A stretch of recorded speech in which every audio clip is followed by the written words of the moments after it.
Big news for gig economy workers. That's Instacart workers, DoorDash, Postmates, Uber Eats, Uber, Lyft drivers, literally everyone in the gig economy. This next stimulus check is going to put money in your pockets. That's because it is targeting low-income Americans. It's going to be a little bit different than the CARES Act, which passed a couple months back and put $1,200 in the pockets of every American with an adjusted gross income of less than $75,000.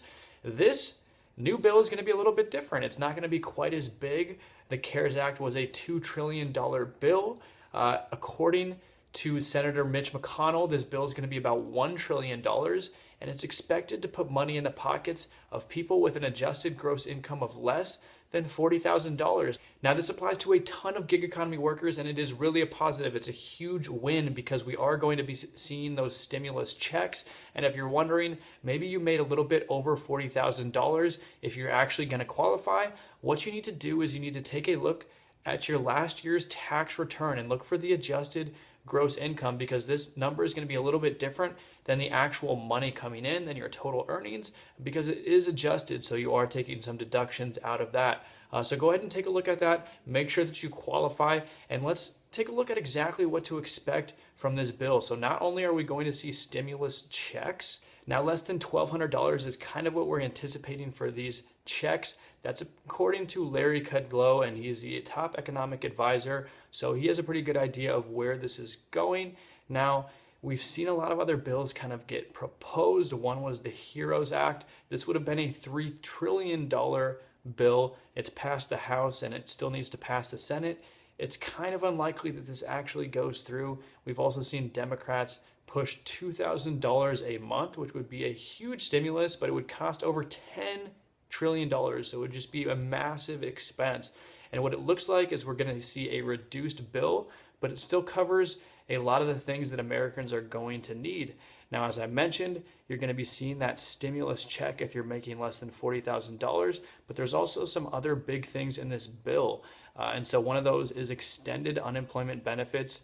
Probably not going to be that $600 that unemployed Americans have been seeing for the last few months, but it is going to be a boost. So on top of whatever that state weekly unemployment benefit that you're getting, there's also going to be a new federal boost extended. Potentially, there's actually going to be another back to work bonus as well of $450 if you end up going back to work. That's something that Republicans have talked about to incentivize people to get back to work.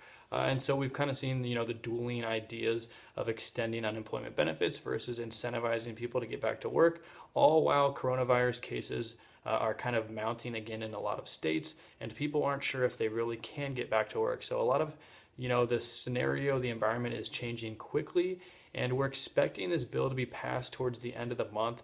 Right now, Senate is on vacation, so they can't really pass the bill. But in the next, 10, 11 days, we expect to see something, and hopefully this gets put into effect quickly.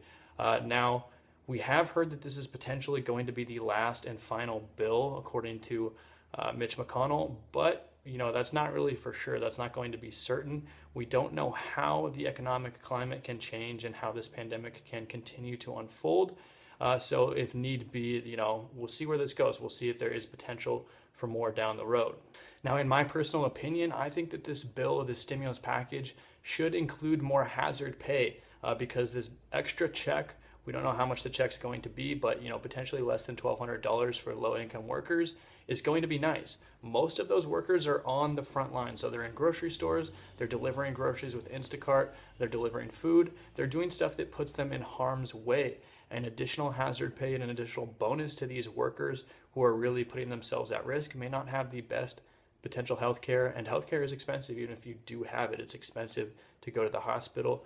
These people are going to be hit the hardest. So I would like to see more hazard pay. Hopefully something gets worked in there and we do see more of that down the road, and it's easier to access because in the past this hazard pay has been really difficult.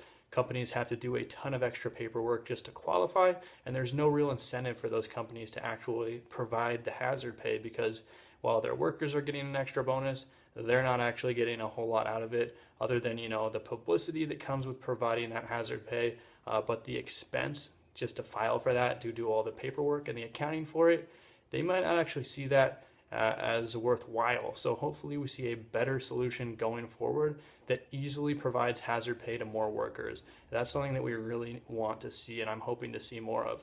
Let me know what you hope to see in this next benefits package. Leave a comment down below, and make sure to hit the like button if you like getting that next stimulus check, because more money in our pockets is always a good thing. Make sure you subscribe to the channel for all of the latest gig economy news and updates, and check out gigsharks.com to find all of the latest gig economy jobs in your city.